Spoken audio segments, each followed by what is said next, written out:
Hi అండి, welcome to Nikki's NEFT. ఇవాళ special వచ్చేసి అలసంద వడలు.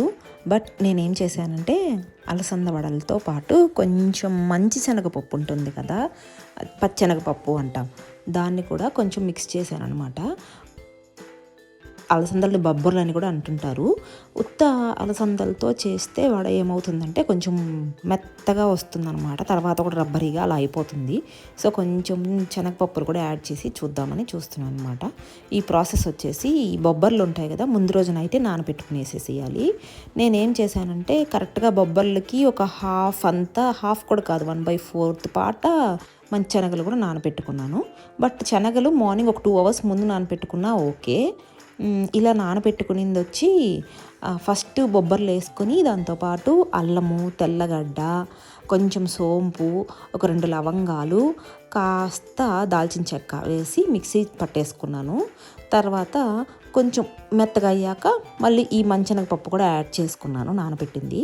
తర్వాత ఇద్దండి ఈ కన్సిస్టెన్సీ వచ్చేలాగా కొంచెం పిండి తీసుకొనేసి అదే అవుతుంది కదా గ్రైండ్ చేశాక, అప్పుడు ఆ పిండి తీసుకొని అందులో పచ్చిమిర్చి కొంచెం కట్ చేసినవి, పుదీనా ఆకులు ఆప్షనల్, కరివేపాకు, కొత్తిమీర కూడా సన్నగా తరుక్కొని వేసుకోవాలి.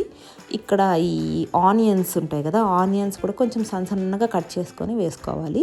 ఇవన్నీ వేసి బాగా కలుపుకోవాలి పిండిని. ఎందుకంటే పిండి సరిగ్గా కలుపుకోకపోతే కొంచెం ఆనియన్స్ కొంచెం పెద్ద పెద్ద ముక్కలుగా ఉన్నాయంటే మనకు వడలు చేసుకున్నప్పుడు ఏమవుతుందంటే కొంచెం పెద్దగా తగులుతాయి. సో చిన్నగా కట్ చేసుకొని కొంచెం బాగా కలుపుకున్నామంటే గట్టిగా నలిపినట్టు ఆనియన్స్ని, అప్పుడు బాగా మిక్స్ అవుతుంది. తర్వాత కడాయి పెట్టుకొని అదే బాండిలి పెట్టుకొని దాంట్లో ఆయిల్ పోసుకొని హీట్ అయ్యేంత వరకు వెయిట్ చేయాలి. కొంచెం హీట్ అయిన తర్వాత అప్పుడు ఈ వడలు చేత్తో కానీ తట్టుకోవచ్చు, మీరు ఏ స్టైల్లో చేస్తారో అలాగా ఆ స్టైల్లో అనమాట. నేనైతే వీటికి కన్నాలు ఉంటాయి కదా, అవేం పెట్టను, ఉద్ది వడలకు ఒకటే పెట్టుకుంటాము. కన్నాలు ఏం లేకుండా ఇట్లా నార్మల్ వడలుగానే తట్టుకునేసి వేసేసుకుంటాను అనమాట. కొంచెం లైట్ బ్రౌన్ అవుతుంది కదా, అప్పుడు మళ్ళీ ఇంకొక సైడ్కి తిప్పించుకొని ఇంకో సైడ్ కూడా కాల్చుకోవాలి. కాల్చుకున్న తర్వాత ఇంకొక సైడ్కి కొంచెం చూసుకొని 2 సైడ్లు కొంచెం బ్రౌన్గా అలాగ అయ్యాక, బ్రౌన్ అంటే డార్క్ బ్రౌన్ కాదు, లైట్ గోల్డెన్ బ్రౌన్ కలర్లోకి అయ్యాక అప్పుడు ఈ చిల్లులు గంటతో ఎత్తి పక్కన చేసుకోవచ్చు.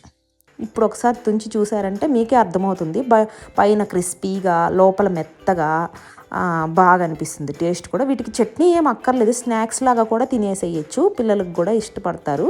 బట్ మా బాబుకి ఆనియన్స్ ఇష్టం లేదు కాబట్టి నేను ఆనియన్స్ లేకుండా ఓన్లీ అదే కొత్తిమీర, పుదీనా అవేమి వేయకుండా ముందే చేసేసుకుంటాను అనమాట. మనం పెద్దవాళ్ళం తింటాం కాబట్టి ఆనియన్స్, పచ్చిమిర్చి అవన్నీ వేసుకుంటే టేస్టీగా ఉంటాయి. ఇవి ఈవినింగ్ స్నాక్స్ లాగా చేసుకొని తినొచ్చు. సమ్టైమ్స్ మనం పప్పు, రసం అలాంటివి చేసుకొని ఆఫ్టర్నూన్ ఫ్రై ఏం చేయకుండా ఉంటాం కదా, అప్పుడు రైస్లోకైనా కూడా నంచుకొని తినొచ్చు, బాగుంటుంది అలా తిన్నా కూడా.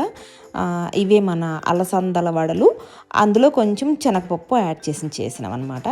Thanks for watching. Please subscribe to our channel.